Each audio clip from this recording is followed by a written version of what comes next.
We're going to think of the empty quarter as comprising 4 different areas. We're going to begin with the Rocky Mountains, which come through Colorado, Wyoming, Montana, Idaho, and then work its way up through the province of Alberta up in Canada. It's the Rocky Mountains. We can see that, and we've already talked about that in a previous chapter.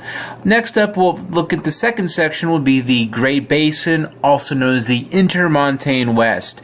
Essentially this area in between the mountains, the Rockies, kind of running right through here, and the coastal mountains, the Sierra Nevadas, the coastal ranges, the Cascades, and all of that. So this in-between area. And for the purposes of this course, really, we're going to look at Utah, the southern part of Idaho, and Nevada. This particular area, this Great Basin, or the Intermontane West, which we do see some population, and we see some stuff that is interesting enough to talk about.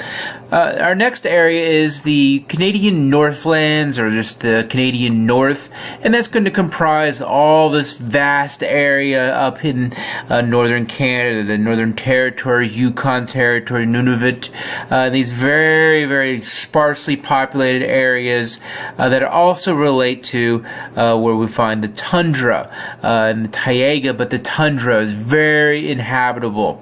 And so that's going to be one of the things we're going to look at in this particular area.